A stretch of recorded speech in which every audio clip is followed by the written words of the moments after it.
जय हिंद। देखिए 15वें राष्ट्रपति का चुनाव हो गया और उड़ीसा की आदिवासी समाज से आने वाली द्रौपदी मुर्मू जी हमारी 15वीं राष्ट्रपति बन गई हैं और इनका शपथ ग्रहण भी हो गया, सारी फॉर्मेलिटीज हो गई।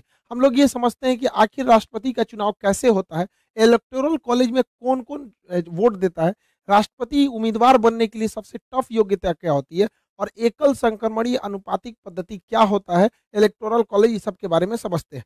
देखिए हमारा देश जब बन रहा था, संविधान बन रही थी, तो भारत को रिपब्लिक न रख के ना ही गणराज्य रखा गया, दोनों कॉमन रखा गया। देखिए रिपब्लिक किसे कहते हैं, हिंदी में इसे हम लोग गणराज्य कहते हैं। गणराज्य उसे कहा जाता है जहां राष्ट्राध्यक्ष का चुनाव होता है। देखिए राष्ट्रपति हमारे देश के प्रमुख है, शासन के प्रमुख नहीं है। जहां कहीं पे राष्ट्राध्यक्ष का चुनाव होता है उसे हम लोग कहते हैं गणराज्य कहेंगे। तो हमारा देश जो है, हमारे राष्ट्राध्यक्ष राष्ट्रपति हैं और उनका चुनाव भी होता है, तो उस हिसाब से हम रिपब्लिक भी आ जाते हैं, गणराज्य आते हैं। लेकिन डेमोक्रेसी किसे कहते हैं, तो डेमोक्रेसी जो होता है जिसमें शासनाध्यक्ष का चुनाव होता है। शासनाध्यक्ष हमारे यहाँ प्रधानमंत्री है, तो हमारे यहाँ शासनाध्यक्ष का भी चुनाव होता है और हमारे यहाँ राष्ट्राध्यक्ष का भी चुनाव होता है।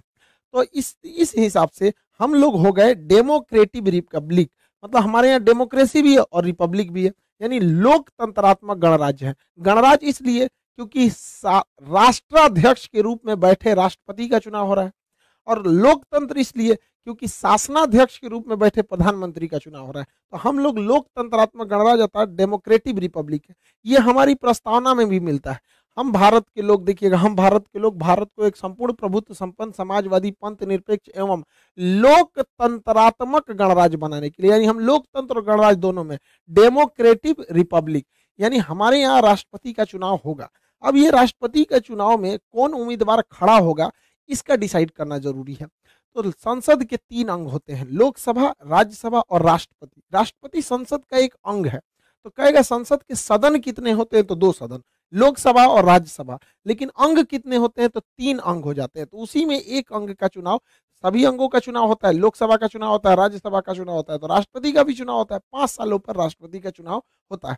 राष्ट्रपति की उम्मीदवार जो कोई भी खड़ा हो सकता है, उसको कुछ शर्तों का पालन करना पड़ता है। वो भारत का नागरिक होना चाहिए, 35 साल आयु होना चाहिए, इस शर्त को तो कोई इजिली पार कर सकता है। पागल नहीं होना चाहिए, दिवालिया भी नहीं होना चाहिए। दिवालिया उसे कहते हैं कि जो इतना कर्जा ले लिया है और अपने इनकम से ज्यादा कर्जा ले चुका है, चुका ही नहीं पा रहा है, जैसे विजय माल्या, नीरव मोदी, मेहुल चौकसी, ये लोग दिवालिया हो चुके हैं। ऐसे लोग राष्ट्रपति के चुनाव नहीं लड़ सकते, क्योंकि अगर ये जीत गए ना तो सबसे पहले अपना कर्जा उतारेंगे देश के पैसा से। तो दिवालिया नहीं होना चाहिए, लाभ के पद पर नहीं होना चाहिए। सरकारी नौकरी जो होता है ना, वो लाभ का पद होता है। जैसे आप देखेंगे कोई राज्यपाल है, वो लाभ का पद नहीं है, नेता लाभ का पद नहीं है, मंत्री लाभ का पद नहीं है। संविधान के हिसाब से ये जनता के सेवक है। सरकारी नौकरी में रहेंगे ना तो लाभ का पद हो जाएगा, तो लाभ के पद पर नहीं होना चाहिए। तो ये सब नॉर्मल योग्यताएं हैं, ये किसी के पास हो जाती है। सबसे टफ जो योग्यता होती है वो 50 प्रस्तावक होने चाहिए और 50 अनुमोदक होने चाहिए। प्रस्तावक और अनुमोदक मतलब होना चाहिए कि जो व्यक्ति खड़ा होना चाह रहा है कि हाँ हम राष्ट्रपति के चुनाव में लड़ना चाहते हैं, जैसे इस बार यशवंत सिन्हा जी थे और द्रौपदी मुर्मू जी थे, तो उनके लिए संसद के किसी भी सदन से, चाहे वो लोकसभा हो चाहे वो राज्यसभा हो, 50 ऐसे लोगों की जरूरत है जो इनका प्रस्ताव आगे ले जाएं कि हम चाहते हैं कि यह व्यक्ति चुनाव में खड़ा हो। डायरेक्ट वो नहीं जानना चाहेगा कि हम चाहते हैं चुनाव लड़े। 50 प्रस्तावक होना चाहिए। हो सकता है कि 20 ठो प्रस्तावक लोकसभा से, 30 ठो का जुगाड़ वो राज्यसभा से कर ले, या कुछ इसमें से कुछ उसमें से करके उसे टोटल 50 प्रस्तावक चाहिए।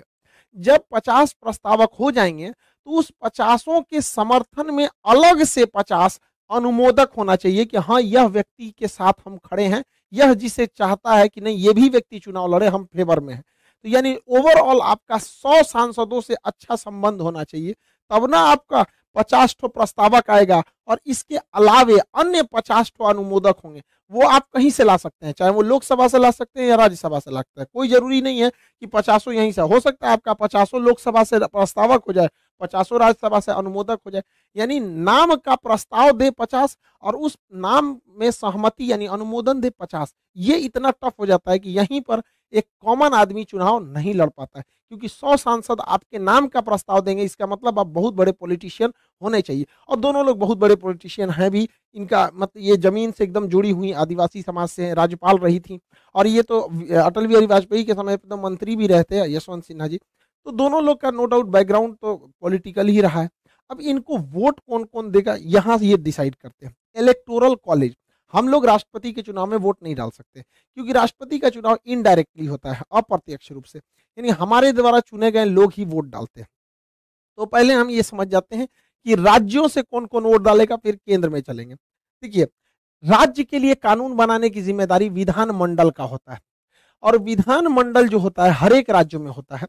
विधानमंडल हमारे यहाँ 29-28 राज्य जो है, अभी 28 राज्य। तो देखिए 28 राज्यों में विधानसभा है, तो विधानमंडल के दो भाग होते हैं, एक होता है विधानसभा, एक होता है विधान परिषद। दो अंग हो गए, जिस तरह से संसद के दो अंग लोकसभा राज्यसभा, उसी तरह राज्यों में हर राज्य में विधानसभा के दो अंग, एक विधानसभा एक विधान परिषद। लेकिन विधान परिषद हर एक राज्य में नहीं है, पहले 7 राज्य में था, जम्मू कश्मीर तो टूट गया तो वहां का हटाई दी गया। टोटल 6 राज्यों में ही अभी विधान परिषद है। 6 राज्य, यूपी, बिहार, महाराष्ट्र, कर्नाटक, आंध्र प्रदेश, तेलंगाना, वो 6 राज्यों में विधान परिषद है। बाकी राज्यों में केवल और केवल विधानसभा होती है। तो राष्ट्रपति के चुनाव में कहा गया है कि विधान परिषद भाग नहीं लेगी। इसलिए कहा गया है कि विधान परिषद के लोग भाग नहीं लेंगे क्योंकि ये विधान परिषद हर एक राज्यों में नहीं है। जब विधान परिषद हर एक राज्य में बना दिया जाएगा, जैसे बंगाल में बना दिया जाएगा, पंजाब में, राजस्थान में, मतलब 2800 राज्य में जिस दिन ये बना दिया जाएगा, उस दिन ये इसको भी चुनाव में लड़ने का, राष्ट्रपति के चुनाव में वोट डालने का अधिकार दे दिया जाएगा। अब कौन डालता है विधानसभा में, विधानमंडल में? तो विधानमंडल में केवल विधानसभा के सदस्य वोट डालते हैं, विधानसभा के। अब हर 2800 राज्यों में अलग अलग विधानसभा है, जैसे बिहार में 243 है, यूपी में 403 है। तो अलग अलग राज्यों में विधानसभा की जो सीटें हैं वो अलग अलग हैं। तो यहाँ पर राष्ट्रपति के चुनाव में वोट का वैल्यू नहीं, वोट नहीं बल्कि वोट का वैल्यू कितना है ये मायने रखता है। जैसे एक विधायक ने वोट 1 दिया तो वो 1 काउंट नहीं होगा, उसकी वैल्यू निकाली जाएगी, और ये वैल्यू कई हजार में भी जा सकते हैं। जैसे आपको पता है 2800 राज्यों की विधानसभा चुनाव में वोट डालेगी। जो एमएलए होते हैं, विधानसभा में बैठने वाले को एमएलए कहते हैं और विधान परिषद में बैठने वाले को एमएलसी कहते हैं। तो एक एमएलए के वोट की जो वैल्यू होती है वो उस राज्य की जनसंख्या में भाग दे दिया जाता है, उस राज्य में टोटल कितने एमएलए की संख्या। जैसे बिहार की बात करेंगे तो 12 करोड़ जनसंख्या हो गई, अब बिहार में 243 विधायक यानी एमएलए हो गए। इनसे भाग देने के बाद फिर 1/1000 से कर देते हैं, तो वैल्यू निकलती है। इस फॉर्मूला को अगर आप ध्यान से देखेंगे तो आपको समझ में आएगा कि जिस राज्य की जनसंख्या ज्यादा है उस राज्य के एमएलए की वोट की वैल्यू ज्यादा रहेगी। जैसे उत्तर प्रदेश में यूपी की जनसंख्या सबसे ज्यादा 22 करोड़ है, तो यूपी की जनसंख्या में यूपी के जो एमएलए होंगे उनके वोट का वैल्यू सबसे ज्यादा होगा। सबसे ज्यादा होता है यूपी के, अब सॉल्व करना पड़ेगा। जैसे यहाँ 22 करोड़ जनसंख्या हो गई, बटा 403 विधानसभा के हैं, तो उनको भाग देंगे, फिर 1/1000 करेंगे, तो ये वैल्यू जो निकलती है वो आती है 208। यानी अगर यूपी का कोई एक विधायक 1 वोट डालता है तो वोट काउंट होगा 1, लेकिन उसकी वैल्यू हो जाएगी 208। इस तरह से टोटल यूपी में 403 सीटें हैं, एक सीट की वैल्यू 208, तो 403 सीट की वैल्यू अकेले 83,824, यानी उत्तर प्रदेश से अकेले राष्ट्रपति को 83,824 वोट मिल जाता है, क्योंकि उत्तर प्रदेश की जनसंख्या ज्यादा है। उसी तरह अगर देखेंगे सबसे कम जनसंख्या सिक्किम में, तो सिक्किम की जनसंख्या बहुत कम है, तो सिक्किम की जनसंख्या बटा वहां के टोटल एमएलए की संख्या से भाग देंगे तो सिक्किम में एक एमएलए की वोट की वैल्यू बहुत ही कम होती है, लगभग 7, मतलब बस 7 होती है, और टोटल 32 सीट है, तो वहां सिक्किम पूरा स्टेट से महज 224 वोट मिल पाते हैं। तो देखिए यूपी इसलिए इलेक्शन के हिसाब से बहुत आगे है, मतलब फेमस है, उसकी वैल्यू बहुत ज्यादा है। इस हिसाब से जैसे हम यहाँ 2 यूपी का बताया, सिक्किम का बताया, हर एक राज्य का जब निकालेंगे तो 2800 राज्य के टोटल जो विधायक हैं 2800 राज्य में, उसको मिलाएंगे तो 4033 टोटल एमएलए आएंगे, 4033। जैसे बिहार में 243, यूपी में 403, ऐसे टोटल मिलाएंगे 2800 राज्य की, तो टोटल एमएलए आते हैं 4033, और हर एमएलए की वोट अलग अलग होती है, जनसंख्या पे डिपेंड करती है। टोटल 4033 को जोड़ेंगे तो वोट आता है 5,43,231। हर 28 राज्य का अगर एमएलए वोट दिया राष्ट्रपति को तो टोटल वोट गया कितना, 4033, लेकिन उन वोटों की जो वैल्यू होती है वो हो जाती है 5,43,231। ये हो गया एमएलए का वोट। अब अब बात करते हैं जो केंद्र में सांसद बैठे हैं, सर एमपी बैठे हैं, उनके वोट की वैल्यू देखते हैं। तो उनका वोट का वैल्यू निकालने से पहले आपको ये पता होना चाहिए, तभी निकल सकता है, इसलिए पहले हम इसको बताएं। एमपी के वोट कैसे निकालते हैं? देश के लिए जो कानून बनाता है वो होता है संसद। तो संसद में लोकसभा और राज्यसभा में निर्वाचित सदस्य ही वोट डालते हैं। निर्वाचित सदस्य देखिए 543 जो होते हैं वो ही निर्वाचित होते हैं लोकसभा में, टोटल के टोटल निर्वाचित नहीं होते हैं। दो एंग्लो इंडियन वोट नहीं डाल सकते हैं। एंग्लो इंडियन उन्हें बोला जाता है कि जब यहाँ पे अंग्रेज रहते थे, यानी यूरोप वाले जब हमारे यहाँ शासन करते थे, तो कुछ ब्रिटेन वालों का शासन था, फ्रांसीसियों का था, पुर्तगालियों का था, डचों का था, डेनमार्क वालों का था, स्वीडन वालों का था। तो वो लोग क्या करते थे, यहाँ की महिलाओं से शादी भी कर लेते थे। तो यहाँ से जो उनके बाल बच्चे होते थे वो एंग्लो इंडियन कहलाते थे, यानी अंग्रेज पिता और मतलब भारतीय माँ, तो एंग्लो इंडियन कहलाते थे। जब भारत गुलाम था तो हजारों की संख्या में यहाँ अंग्रेज रहते थे, उनकी यहाँ फैमिली भी होती थी। तो जब देश आजाद हुआ तो देश ने सोचा कि इनकी बात कौन सुनेगा। एंग्लो इंडियन के लिए 2 सीटें कह दिया गया कि राष्ट्रपति अपने कोटा से उन्हें चुन के यहाँ पे भेज देगा। तो राष्ट्र 2 एंग्लो इंडियन का चुनाव नहीं होता है, बल्कि राष्ट्रपति सेलेक्ट कर लेते हैं। इसलिए कहा जाता है कि जब राष्ट्रपति सेलेक्ट किया है तो ये राष्ट्रपति का ही फेवर करेगा, इसलिए इसको वोट ही मत डालने दो। तो लोकसभा से 2 एंग्लो इंडियन वोट नहीं डालते हैं। लोकसभा में टोटल 543 ही लोग वोट डालते हैं, और राज्यसभा में 233, 250 का 250 वोट नहीं डालता है, 233 ही राष्ट्रपति के चुनाव में वोट डालते हैं। 12 सदस्यों का राष्ट्रपति चुनते हैं, जैसे खेल से किसी को चुन लिए, फिल्म से चुन लिए, कला से चुन लिए, संस्कृति से चुन लिए। तो राष्ट्रपति अगर किसी को चुना है और उस व्यक्ति को वोट डालना रहे तो उसी राष्ट्रपति का फेवर करेगा, उसी से पूछ लेगा किसको वोट डाले। जनता ने तो उसे चुना नहीं है, तो लोग यहाँ का दिया गया, जनता ने जिसे वोट दिया वही चुनेगा। तो संसद के 2 सदन, लोकसभा और राज्यसभा। तो लोकसभा से टोटल 543 लोग वोट डालेंगे और राज्यसभा से 233 लोग डालेंगे, यानी टोटल संसद से बात करेंगे तो 776 वोट होता है। टोटल राज्यों की विधानसभा को मिलाएंगे तो 4033 होता है। तो यानी इतने लोग वोट डालेंगे, इनकी वैल्यू निकाला जाए। तो देखिए ध्यान से इसको समझिएगा, एक एमपी के वोट की जो वैल्यू होती है, एमपी के वोट की वैल्यू जो होती है, ये टोटल एमएलए की वैल्यू, टोटल एमएलए की वैल्यू कितनी आई है? 5,43,231। टोटल एमएलए की वैल्यू बटा टोटल एमपी, टोटल एमपी कितने हुए? 776, यानी टोटल एमएलए 5,43,231 बटे 776। जब इसको भाग देते हैं तो एक एमएलए की वोट 700 आती है, एक एमपी की वोट 700 आती है। इसको जब भाग देते हैं तो अब देखिए, एक एमपी की वोट 700 और टोटल राज्यसभा लोकसभा मिला के टोटल एमपी कितने वोट डालने जा रहे हैं? 776।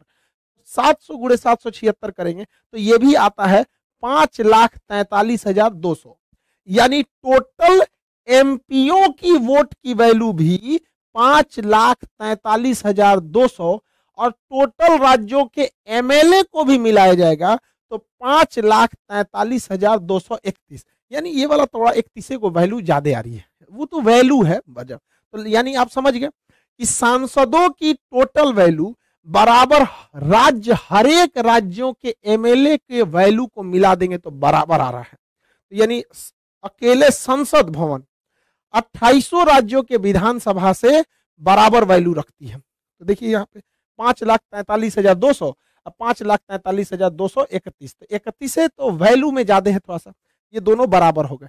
यानी अगर राष्ट्रपति के वोट में टोटल कहा जाएगा कितने लोग चुनाव वोट डालते हैं, तो विधानमंडल से 28 राज्य का मिला के 4,033 और संसद में 776, दोनों को जोड़ देंगे तो 4,809, यानी राष्ट्रपति के चुनाव में टोटल कितने लोग भाग लेते हैं?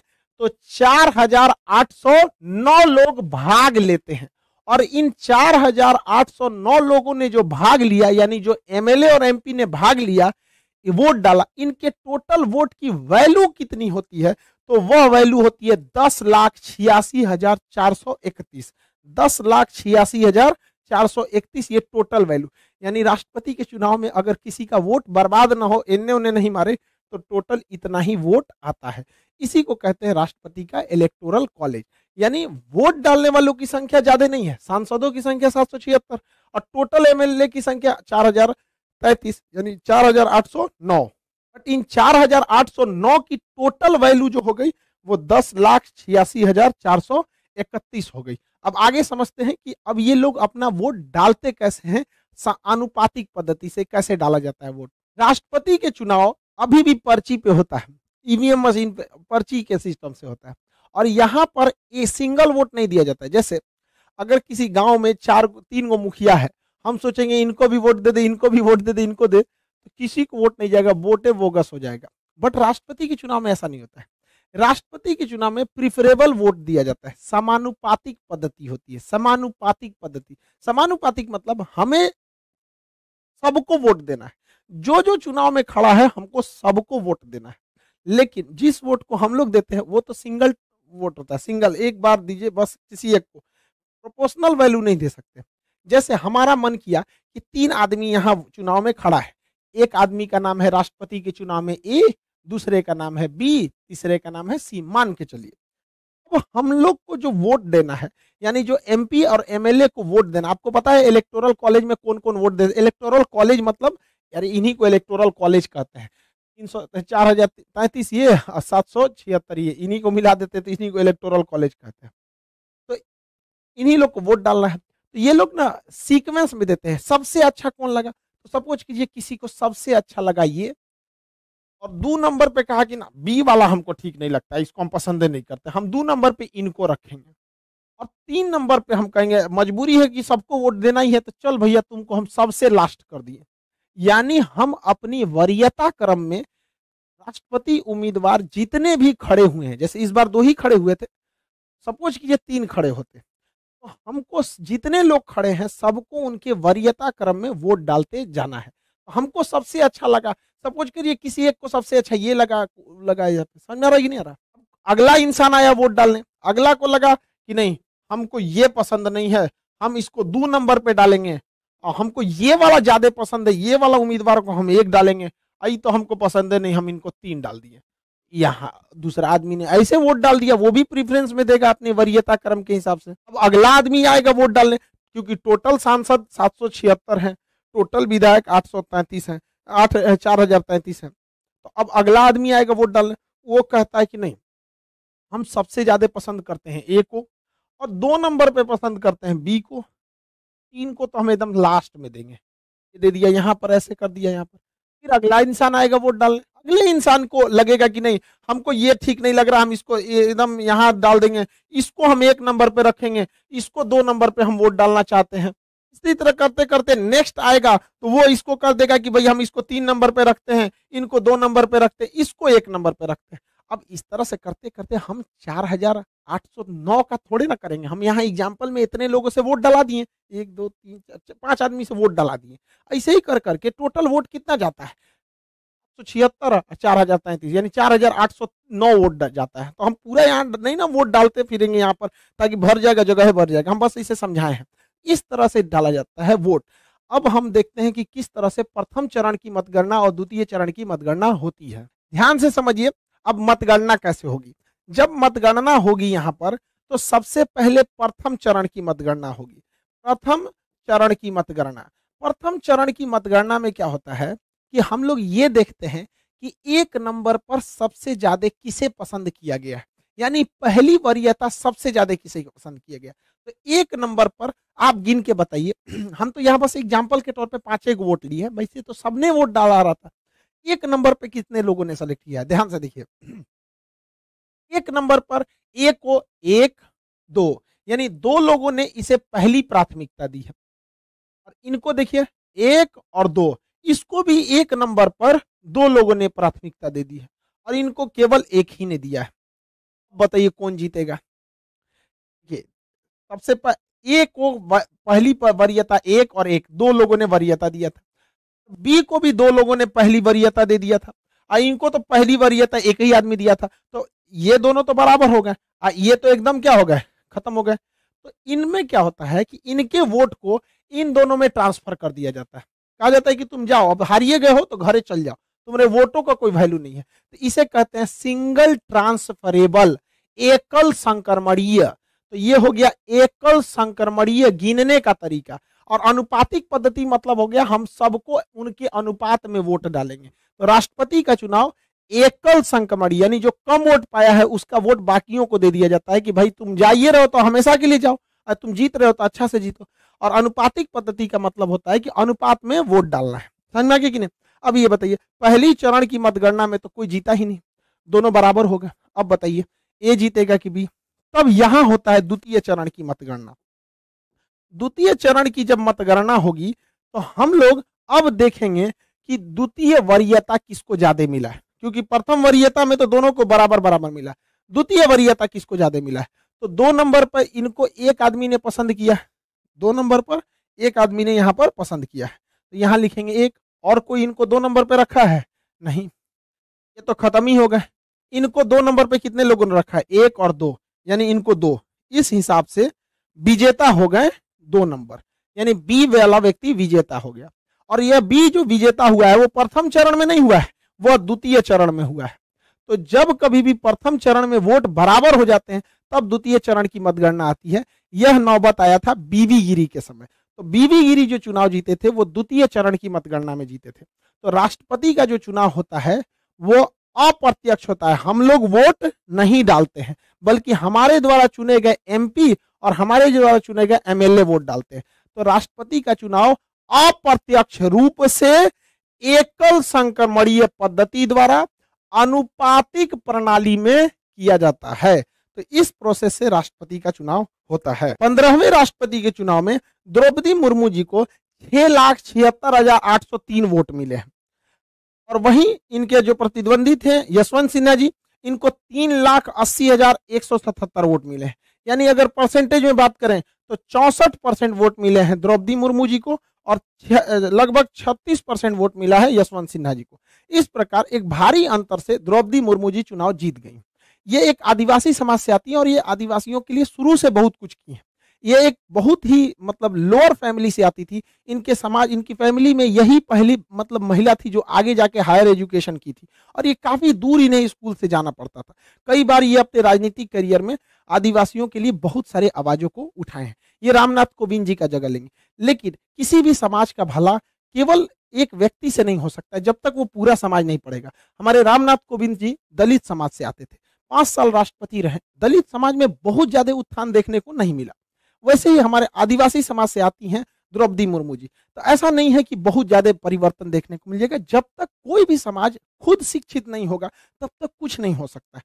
हर समाज को यह सोचना पड़ेगा कि किसी एक राष्ट्रपति, या हालांकि राष्ट्रपति के पास बहुत पावर नहीं होता है, वो संविधान से बंधा होता है। ये क्लास जब हम पॉलिटी का क्लास ले रहे थे तो कंप्लीट पढ़ा दिए हैं। राष्ट्रपति का टॉपिक तो हम लगभग 12 क्लास लगते हैं राष्ट्रपति का टॉपिक को कंप्लीट समझाते हुए, कि उसके क्षमादान शक्ति क्या है, राजनीतिक शक्तियां क्या है, कार्यपालिका शक्ति क्या है, विधायिका शक्ति, कानूनी शक्ति, सैन्य शक्तियां, ये सब क्या होती है।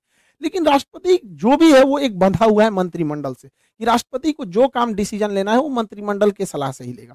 लेकिन हाँ, ये है कि महिलाओं का सशक्तिकरण एक संकेत तो जाता है कि नहीं, हम आपके साथ खड़े हैं, आप भी आगे बढ़िए। तो ये पूरे देश को सोचना चाहिए कि अगर आपको आगे बढ़ना है तो शिक्षा से आपको दूर नहीं जा सकते। तो पढ़ाई लिखाई बहुत ज्यादा जरूरी है किसी भी समाज के लिए।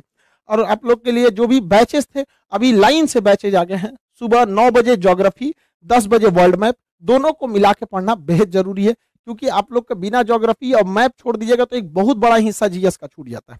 तो अब ये बैच इनरोल है। और शाम को 5 बजे केमिस्ट्री है। तो ये 3 बैच एकदम आप लोग के लिए अवेलेबल है, एकदम इजी प्राइस पे। 200 से 300 प्राइस रहता है यहाँ पर। इससे कम प्राइस पे तो डाटा नहीं मिल पाता है। ये 6 महीने 5 महीने के कोर्स रहते हैं, इतने लंबे कोर्स। तो इसको आप लोग खान सर ऑफिशियल एप्लीकेशन से डाउनलोड कर लेंगे, लिंक डिस्क्रिप्शन में मिल जाएगा। और ये क्लासेस को रेगुलर कर लेंगे।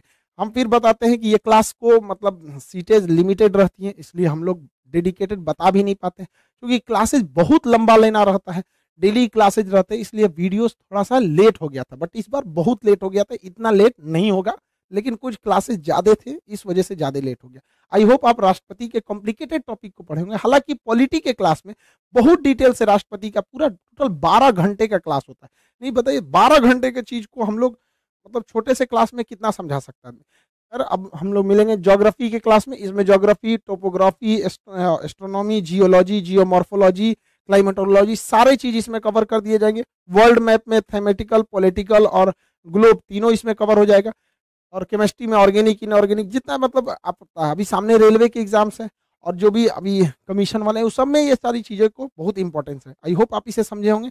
मिलेंगे नेक्स्ट क्लास में। जय हिंद।